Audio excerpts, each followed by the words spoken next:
আসসালামু আলাইকুম। আজকে আমাদের শেষ পাট কাটার জন্য আসছি।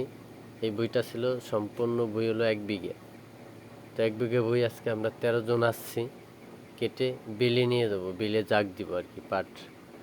আমাদের এই ফরিদপুরে বর্ষাকালে কিভাবে পাট কাটে সেটা আপনাদেরকে আজকে দেখাবো। তো মাশাআল্লাহ আমাদের বইতে অনেক ভালো পাট হয়েছিল, পাশাইলের থেকে তুলনামূলক অনেক ভালো ছিল। তো আলহামদুলিল্লাহ এই পাটগুলো আমি নয়ে ধুয়ে ১৩ মণ পাট পাইছি ১ বিঘে আর কি। ১৩ মণ আমার ১৫ থেকে ১৬০০ পাটের মতো হয়েছিল। আর এই যে দেখতেছেন পাট কাটার সর্দার, সে সম্পর্কে মামা হয় আমাদের।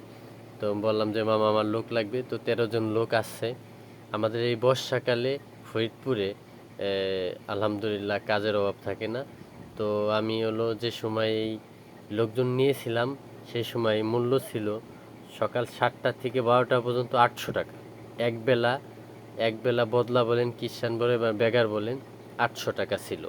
আমাদের এই যে বড় ভাইয়ের কাছে জিজ্ঞেস করলাম, ভাই পাট কেমন হয়েছে? সে বলছিল ভাই যথেষ্ট পরিমাণে ভালো হয়েছে, সমস্যা নেই। তবে পাটে কিন্তু আগের মতো লাভ নাই, ঠিক আছে?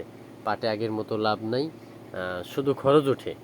এখন কি করব, কৃষক মানুষ ভাই, চাষবাস করতে হবে, পাট চাষ করতে হবে। পাটটা বাংলাদেশের অন্যতম একটা রাজস্ব ধরে রাখে বা ব্যবসা প্রতিষ্ঠানেও অনেক ভূমিকা পালন করে।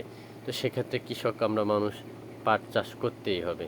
আর পাট দেখতেছেন পিছনে অনেকগুলো, ওই পাশে একটু আগের দিন কাটছিলাম।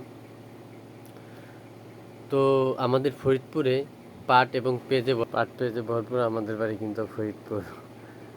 ইনশাল্লাহ এই ভিডিও এই পর্যন্ত।